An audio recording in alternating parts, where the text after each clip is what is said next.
ओम भक्ति भक्त भगवंत गुरु चतुर नाम बपुए इनके पद बंदन के नाशत विघ्नने। जय जगन्नाथ। आज आमे जानिबा महाप्रभु श्री जगन्नाथ परम भक्त सालवेगों अद्भुत जीवन कथा। जन्म मुसलमान होइतिले मध्य तांकर अटूट भक्ति प्रेम और समर्पण तांकु जगन्नाथ सबुठार प्रिय भक्त मानक मध्य स्थान देते। कहुए भक्तों प्रेम आगर स्वयं महाप्रभु मध्य मुंड नुआंती। सालवेगों अपार भक्ति रथयात्रा समय महाप्रभु रथ तांको समाधि निकटरे किछि समय अटकी थाए बोली प्रसिद्ध परंपरा रही। आसंतु यही अलौकिक भक्ति प्रेम और महाप्रभु कृपारे घटिथिबा भक्त सालवेगों पवित्र जीवन कथा श्रवण करिबा। जय जगन्नाथ। एवं आसंतु जानिबा सालवेग एक मुसलमान परिवार जन्म होइतिले। तांको पिता लाल बेग बिहार जहांगीर राजदरबार रे जड़े मुगल सुबेदार कर्मचारी थे। पुरी ठारे मुगल आक्रमण बेले लाल बेग सालवेगों माँ को विवाह करथिले। तांको माँ ललिता जड़े ओडिया ब्राह्मणी थे, जहाँ को लाल बेग अपहरण करी बलपूर्वक विवाह करथिले। विवाह पर तांको नाम फतिमा बीबी होइतिला। लाल बेग औरसु सालवेगों जन्म। सालवेग हिंदू धर्म शास्त्र पुराण सब मन रखुले। बयस बढ़िबा परे से अनेक परिहास जोगु पिता सहित युद्ध अभ्यास करथिले। मंदिर अनेक मंदिर आक्रमण पर से जितेबाला जगन्नाथ मंदिर आक्रमण करी सेठार परास्त हेले। जगन्नाथ तांको एक पिला रूप दर्शन देले। तत्पर युद्ध प्रति तांकर गुणा जात है एवं से जगन्नाथ जड़े परम भक्त होइतिले। से अनेक भजन जनाण जगन्नाथ पर रचना करिसेंती। सालवेगों समाधि पुरी मुख्य चिकित्सालय निकटरे अछि। सालवेग मामू घर पुरी जिलार पिपिली निकटवर्ती दांड मुकुंदपुर ग्राम अटे। यही स्थान सालवेगों स्मृतिपीठ रूपे प्रसिद्ध लाभ करिछि। दांड मुकुंदपुर सालवेगों मामू घर बोली केतेक पुस्तक मध्य वर्णना करा जाइछि। रामदास दाढ़्यता भक्ति रे सालवेगों माँ दांड मुकुंदपुर ग्राम को उत्तम ग्राम बोली कहिबा सहित सासु ससुरଙ୍କ अनुपस्थिति रे स्नान करिबा समय सालवेगों पिता तांको अपहरण करिसंती कहिबा कथा को कविता माध्यम रे प्रकाश करिसंती। 1606 ख्रीष्टाब्द रे तत्कालीन बिहार सुबेदार थिले लालबाग मोगल सम्राट जहांगीर एकांत अनुगत कुली खान अटंती। यही समय लाल बेग मोगल सेना सह पुरी जगन्नाथ मंदिर आक्रमण करने को जाइतिले। सही समय दांड मुकुंदपुर ग्राम रास्ता पार्श्वर बड़ पोखरी रे जड़े बाल्य विधवा ब्राह्मण युवती ललिता स्नान करुथिले। लाल बेग तांकु देखि आकर्षित होई अपहरण करि नैथिले। किंतु सही विधवा लाल बेगों निकटरे निजक समर्पण न करी आत्महत्या करने को संकल्पबद्ध हेले। ଏହା द्वारा लाल बेग विचलित होई पड़िथिले। तेणु से ब्राह्मणी समस्त शर्त मानि नेले। तांकु निजर पत्नी रूपे ग्रहण कले। ब्राह्मणी शर्त थिला जे लाल बेग पुरी जगन्नाथ मंदिर कि अन्य कौनसी हिंदू देवादेवी मंदिर उपर आक्रमण करिवे नाही एवं तांकु कौनसी मुसलमान विधि विधान मानिबा पाई बाध्य करिवे नाही। तेणु लाल बेग पुरी जगन्नाथ मंदिर उपर आक्रमण न करी दांड मुकुंदपुर ठारे फेरी जाइतिले। एही ब्राह्मणी लाल बेगों पत्नी होइकि मध्य पवित्र मनरे श्री जगन्नाथ को भक्ति करुथिले।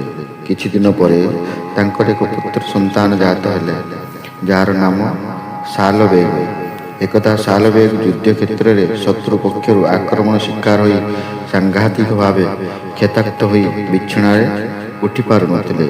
से बंचिबार आशा हरई बसिथिले। सालवेग तांको माँ को कहिथिले जे जदि किछि बंचिबार मार्ग अछि से कहंतु, नचेत से आत्महत्या करदेवे। एकथा सुनी माँ पुओ को ईश्वर विश्वासी हेबाकु उपदेश देले। आउ मध्य पुराण ध्रुव कथा और प्रभु श्रीकृष्ण बाल्यलीला कथा कही। यह सालवेगों मन में ହିନ୍ଦୁ ଦେବାଦେବୀଙ୍କ ପ୍ରତି ଭକ୍ତିଭାବ ସୃଷ୍ଟି କରିଥିଲା। କିନ୍ତୁ ଏଥିରେ ତାଙ୍କ ଦେହ ଭଲ ହେଲା ନାହିଁ। ମା ତାଙ୍କୁ କୃଷ୍ଣ ନାମ ଜପିବା ପାଇଁ ଉପଦେଶ ଦେଇଥିଲେ। ତେଣୁ ଶାଲବେଗ ବୃନ୍ଦାବନଠାରେ 3 ଦିନ 3 ରାତି କୃଷ୍ଣ ନାମ ଜପିଥିଲେ। ଏହାପରେ ତାଙ୍କ ଦେହ ସୁସ୍ଥ ହୋଇଯାଇଥିଲା। ପରେ ବୃନ୍ଦାବନ ନାମ ପୈଶିଙ୍ଗା ହୋଇଛି। ଏହାପରେ ଶାଲବେଗ ଓ ତାଙ୍କ ମା ପୁରୀ ଆସିଥିଲେ, କିନ୍ତୁ ସେମାନଙ୍କୁ ଶ୍ରୀମନ୍ଦିର ପ୍ରବେଶ କରାଇ ଦିଆଗଲା ନାହିଁ। ତେଣୁ ଶାଲବେଗ କବିତା ସୃଷ୍ଟି କରିଥିଲେ ଯେ ପିତା ମୋ ମୋଗଲ ପୁଅ, ମା ମୋ ବ୍ରାହ୍ମଣୀ, ଏକୁଳେ ଜନ୍ମିଲି ହିନ୍ଦୁ ନ ଛୁଏଁ ମୋ ପାଣି। ଶାଲବେଗଙ୍କ ମନରେ ମହାପ୍ରଭୁଙ୍କ ଦର୍ଶନ ନିମନ୍ତେ ପ୍ରବଳ ଅଭିଳାଷ ଥିଲା। ସତ୍ତ୍ୱେ ବି ସେ ସେଥିରୁ ବଞ୍ଚିତ ହୋଇଥିଲେ।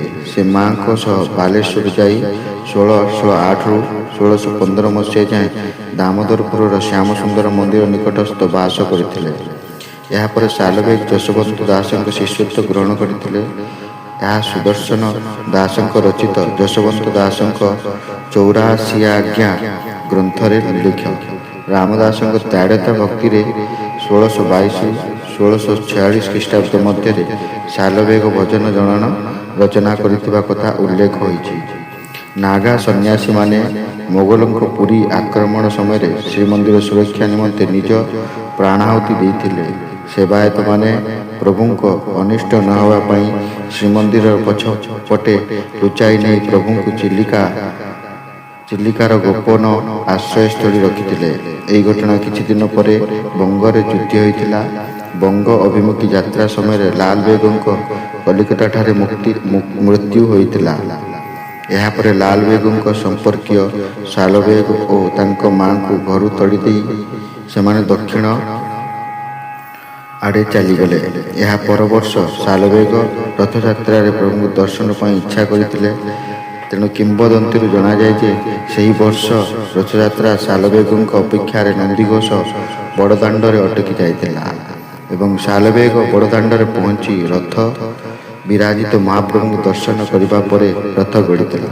ଶାଲବେଗ ମହାପ୍ରଭୁଙ୍କର ଏପରି ଏକ ବଡ଼ ଭକ୍ତ ଥିଲେ। ତେଣୁ ତାଙ୍କ ପରଲୋକ ପରେ ପୁରୀ ବଡ଼ଦାଣ୍ଡରେ ବଳଗଣ୍ଡିଠାରେ ତାଙ୍କ ସମାଧି ତିଆରି ହୋଇଛି। ଏବେ ସ୍ମାରକୀ ବା ସ୍ମୃତିପୀଠ ସ୍ୱରୂପ ତାଣ୍ଡମୁକୁନ୍ଦପୁର ଗ୍ରାମରେ ଶାଲବେଗଙ୍କ ପୀଠ ନାମରେ ଏକ ସ୍ଥାନ ଅଛି। ଏବେ ଏହି ଗ୍ରାମରେ ଅନୁଷ୍ଠିତ ସମସ୍ତ ସାଂସ୍କୃତିକ କାର୍ଯ୍ୟକ୍ରମ ଶାଲବେଗ ନାମରେ ନାମିତ। ଶ୍ରୀ ଜଗନ୍ନାଥ ମହାପ୍ରଭୁଙ୍କ ପାଦତଳ ଆଶ୍ରିତ ଭକ୍ତ ଥିଲେ ଶାଲବେଗ। ତାଙ୍କ ମା ମଧ୍ୟ ଏପରି ଥିଲେ। ସେହି ଭକ୍ତଙ୍କ ନାମ ଥିଲା ଶାଲବେଗ। ଏହା ଶ୍ରୀ ଶାଲବେଗ ଜୀବନଙ୍କର ଏକ ବହୁତ ସୁନ୍ଦର କାହାଣୀ। ଶାଲବେଗ ମାତା ତାଙ୍କର ଅପୂର୍ବ କାହାଣୀ ଏତେ ବିସ୍ତାରିତ ଭାବରେ କହିବା ସମ୍ଭବ ନୁହେଁ। ଜଣେ ମ୍ଲେଚ୍ଛ ବ୍ୟକ୍ତି ତାଙ୍କୁ ଅପହରଣ କରି ନେଇଯାଇ ଅହଙ୍କାର ସହିତ ବିବାହ କରିଥିଲେ ଏବଂ ବିବାହ ପରେ ସେ ଗର୍ବିତ ହୋଇଗଲେ।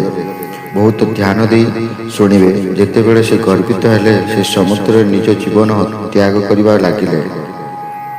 ତାଙ୍କ ମନରେ ଏହି ଭାବନା ଆସିଲା ଯେ ସେ କାହାର କ'ଣ କ୍ଷତି କରିଛନ୍ତି, ତାଙ୍କର କ'ଣ ଦୋଷ।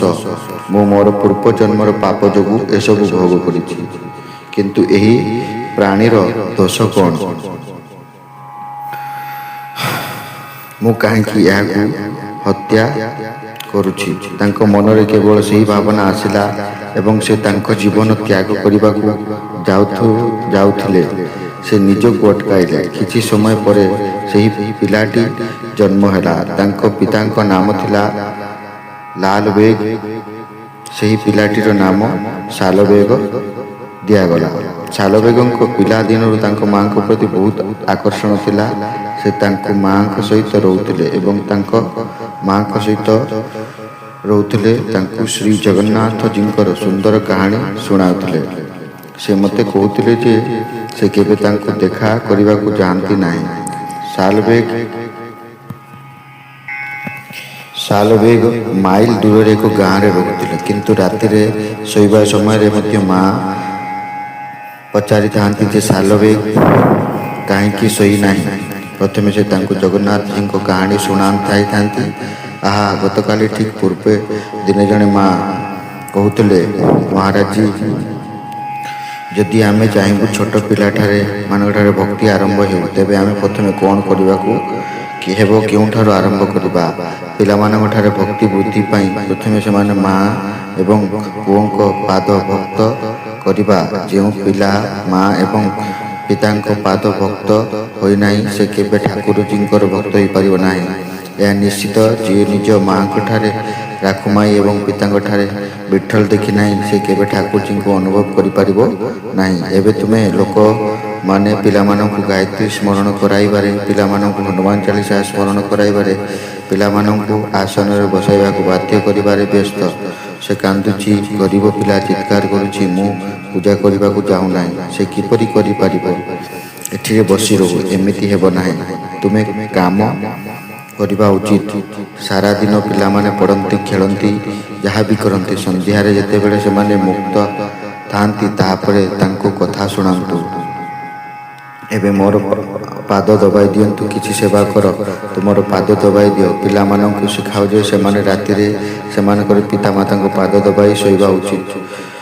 ପ୍ରଥମେ ସେମାନଙ୍କ ପାଦ ସେବା କର, ପରେ ଠାକୁରଜୀଙ୍କୁ ପ୍ରାର୍ଥନା କରିବାକୁ ଶିଖାଅ। ପ୍ରଥମେ ତୁମେ ନମସ୍କାର କରି ଜୟ ଶ୍ରୀକୃଷ୍ଣ କୁହ। ସେମାନେ ତୁମେ ଉଠିବା ମାତ୍ରେ ପିଲାମାନେ ପିତାମାନଙ୍କୁ ପ୍ରଣାମ କରିବା ଉଚିତ। ପିଲାମାନେ ସ୍କୁଲ ଯିବା ସମୟରେ ପ୍ରଣାମ କରି ଯିବା ଉଚିତ।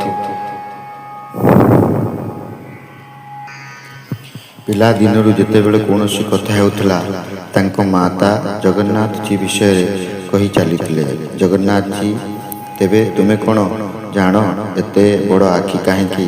ତାଙ୍କର ଏତେ ବଡ଼ ଆଖି କାହିଁକି? ସାଲବେଗ କହିଲେ ଯେ ମନ୍ଦିରରେ ଏତେ ଭିଡ଼ ଅଛି, ସମସ୍ତେ ତାଙ୍କୁ ଦେଖିବା ଉଚିତ ନୁହେଁ। ସେଥିପାଇଁ ଠାକୁରଜୀଙ୍କ ବଡ଼ ଆଖି କହିଥିଲେ ଯେ ତୁମେ ମୋତେ ଦେଖିପାରିବ ନାହିଁ, ମୁଁ ତୁମ ସମସ୍ତଙ୍କୁ ଦେଖିଛି। ସାଲବେଗ କାହାଣୀ ଶୁଣୁଥିଲେ, କିନ୍ତୁ ଯେତେବେଳେ ସେ ଟିକେ ବଡ଼ ହେବାକୁ ଲାଗିଲେ, ସାଲବେଗ ଏବେ କହୁଥିଲେ ଯେ ମା, ତୁମେ କେବଳ କାହାଣୀ କୁହ। ତୁମେ ମୋତେ କେବେ ଜଗନ୍ନାଥଜୀଙ୍କୁ ଭେଟିବ? ମୁଁ କେବେ ଜଗନ୍ନାଥଜୀଙ୍କୁ ଭେଟିବାକୁ ଯିବି? ଏ ପ୍ରଶ୍ନର କୌଣସି ଉତ୍ତର ନଥିଲା।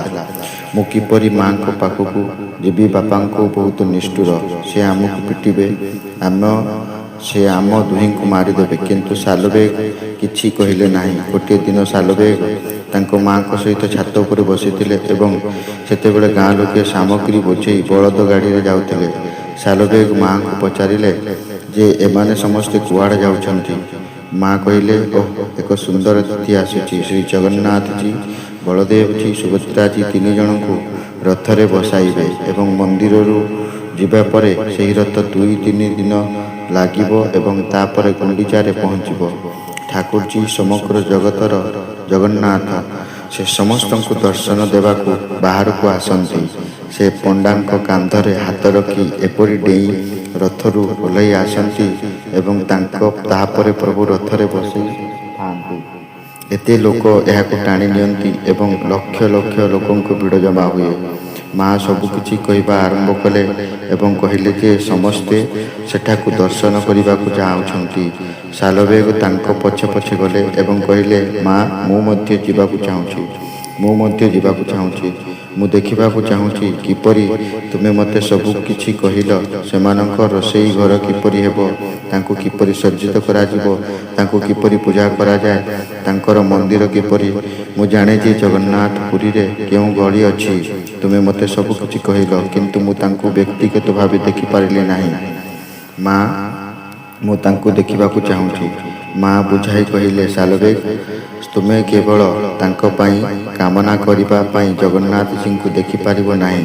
ଏବେ ତୁମର କେବଳ ଗୋଟିଏ ସମାଧାନ ଅଛି। ସେ କହିଲେ, ତୁମେ କ'ଣ ଜଗନ୍ନାଥଜୀଙ୍କୁ ପ୍ରାର୍ଥନା କର ଯେ ସେ ତୁମକୁ ତାଙ୍କର ଦର୍ଶନ ଦିଅନ୍ତୁ? ତାପରେ ଭକ୍ତ ସାଲବେଗ ଶ୍ରୀମନ୍ଦିର ଯେଉଁ ଦିଗରେ ଅବସ୍ଥିତ ସେହି ଦିଗକୁ ଚାହିଁଲେ ଏବଂ ଜୋରରେ କାନ୍ଦି କାନ୍ଦି ଓଡ଼ିଆ ଭାଷାରେ ଏକ ଶ୍ଲୋକ ଗାନ କଲେ। ବହୁତ ସୁନ୍ଦର ଅନୁଭବ। ଆହେ ନୀଳ ଶୈଳ ପ୍ରବଳ ମତ୍ତ ବାରଣ, ମୋ ଆରତ ନଳିନୀ ବନକୁ କର ଦଳନ। ହେ ନୀଳାଚଳ ପର୍ବତର ନାଥ ଜଗନ୍ନାଥ, ତୁମେ ନୀଳାଚଳ ପର୍ବତରେ ବସିଛ ଏବଂ ତୁମେ ତାଙ୍କୁ କାହିଁକି ନିଶାଗ୍ରତ ହାସ୍ତି କରିଛ? ସେ କହିଲେ, କାରଣ ଯେତେବେଳେ ତୁମେ ମନ୍ଦିର ତଳକୁ ଆସ, ରଥ ଯେତେବେଳେ ତୁମର ଚାଲି ହାତୀ ପରି ତୁମେ ଆଗକୁ ଯାଅ, ତାପରେ ତୁମ ପଛକୁ ଫେର, ତୁମେ କେବେ ଦେଖିଛ କି ଶ୍ରୀ ଜଗନ୍ନାଥଜୀ ରଥରେ ଆରୋହଣ କରିବାକୁ ଆସିଲେ କିପରି ଗତି କରନ୍ତି? ସେଥିପାଇଁ ସାରବେଗ କହୁଛନ୍ତି, ଆହେ ନୀଳ ଶୈଳ, ଆସ ଆସ ପର୍ବତର ପାଗଳା ହାତୀ ଜଗନ୍ନାଥ, ମୋ ଆରତ ଆସି ତୁମ ଶୁଣ୍ଢରେ ନଳିନୀ ନାଶ ରୂପକୁ କମଳ ଧରି ତାଙ୍କୁ ବିଦ୍ଧ କର। ତୁମେ ସମସ୍ତଙ୍କୁ ଦର୍ଶନ ଦିଅ, ତୁମକୁ ଜଗନ୍ନାଥ କୁହାଯାଏ। ତୁମେ କ'ଣ ମୋ ଉପରେ ଦୟା କରିବ ନାହିଁ? ହୁଏତ ତୁମେ ମୋ ଦୟା କରୁନାହ, କାରଣ ମୁଁ ମୁଲ୍ଲାର ପୁଅ, ମୁଁ ମୁସଲମାନ ପୁଅ। ଏହି ଭେଦଭାବ ଦୃଷ୍ଟି ତୁମ ଭିତରେ ନାହିଁ। ଗଜରାଜ ଚିନ୍ତିତ, ସେ ପ୍ରବଳ ଜଳୁଛି। ଗଜରାଜ ଚିନ୍ତିତ, ସେ ପ୍ରବଳ ଜଳୁଛି। ଚକ୍ର ଝାଳ ବାହାର କରୁଛି। ଋଣିନୀୟ, ଯଦି ତୁମେ ମୋ ଭାବ ଆସୁନାହିଁ, ତେବେ ମୁଁ ମୁଲ୍ଲାର ପିଲା। ନାଥ, ତୁମେ ସେହି ବ୍ୟକ୍ତି ଯିଏ ମଣିଷ ନଥିଲେ। ରାଜେନ୍ଦ୍ର ଯେତେବେଳେ ଗଜେନ୍ଦ୍ର କୁମ୍ଭୀର ଦ୍ୱାରା ଧରା ପଡ଼ିଥିଲେ, ତୁମେ ତାକୁ ସୁରକ୍ଷା ଦେବାକୁ ଯାଇଥିଲ। ତୁମେ ସେହି କୁମ୍ଭୀରକୁ ବିଦ୍ଧ କରିଥିଲ। ତୁମର ସୁଦର୍ଶନ ଚକ୍ର ସହିତ ଏହି ହାତୀର ଶୁଣ୍ଢ ଧରି ତୁମେ ତାକୁ ବାହାର କରିଥିଲ। ନାଥ, ମୁଁ ମଧ୍ୟ ତୁମକୁ ଡାକୁଛି, ଦୟାକରି ଆସ, ଏଠାକୁ ନେଇଯାଅ। କଥାର କାହାଣୀ ଏପରି। ସାଲବେଗ ଏପରି ପ୍ରାର୍ଥନା କରିବା ପରେ ସାଲବେଗ ଅତ୍ୟନ୍ତ ଦୂରରେ ଅବସ୍ଥିତ ଥିଲେ। ସେହି ସମୟରେ ରଥଯାତ୍ରା ଅନୁଷ୍ଠିତ ହୋଇଛି। ରଥଯାତ୍ରା ବେଳେ ମହାପ୍ରଭୁ ଜଗନ୍ନାଥ ରଥରେ ବିରାଜମାନ ହୋଇ ଆସିଛନ୍ତି। କିନ୍ତୁ ସେତେବେଳେ ସାଲବେଗଙ୍କର ମନ ଅତ୍ୟନ୍ତ ବ୍ୟାକୁଳ। ରଥରେ ମହାପ୍ରଭୁ ଆସିଛନ୍ତି, ମୁଁ କ'ଣ ଦର୍ଶନ କରିପାରିବି ନାହିଁ? ତେଣୁ ଦର୍ଶନ କରିବା ପାଇଁ ସେ ବହୁତ କ୍ରନ୍ଦନ କରିଛନ୍ତି, ମହାପ୍ରଭୁଙ୍କୁ ପ୍ରାର୍ଥନା କରିଛନ୍ତି। ମହାପ୍ରଭୁଙ୍କ ରଥ ସେହି ବଡ଼ ଦାଣ୍ଡରେ ଅଟକି ଯାଇଛି। ସାଲବେଗ ଏପର୍ଯ୍ୟନ୍ତ ଆସିନାହିଁ, ମହାପ୍ରଭୁଙ୍କ ରଥ ଗଡ଼ି ନାହିଁ। ତେଣୁ ଏପରି ଭକ୍ତ ସାଲବେଗ ଥିଲେ। ସେ ଜଣେ ମୁସଲମାନ ହୋଇ ମଧ୍ୟ ମହାପ୍ରଭୁଙ୍କ ରଥ ଅଟକାଇ ଦେଇଥିଲେ। ତେଣୁ ଏପରି ଭକ୍ତି ଭାବ ଦ୍ୱାରା ମହାପ୍ରଭୁଙ୍କୁ ଡାକିବା ଦ୍ୱାରା ମହାପ୍ରଭୁ ଶ୍ରବଣ କରନ୍ତି। ତେଣୁ ଏହି ଭିଡ଼ିଓ ଯଦି ଆପଣମାନଙ୍କୁ ଭଲ ଲାଗିଛି ତାହେଲେ ଲାଇକ୍ କରନ୍ତୁ, ସେୟାର କରନ୍ତୁ ଏବଂ ଆମ ଚ୍ୟାନେଲକୁ ସେୟାର କରି ଆମ ସହିତ ଜଡ଼ିତ ହୁଅନ୍ତୁ ଆଗାମୀ ଭକ୍ତ ଚରିତ୍ର ଶ୍ରବଣ କରିବା ପାଇଁ। ଧନ୍ୟବାଦ। ଜୟ ଜଗନ୍ନାଥ।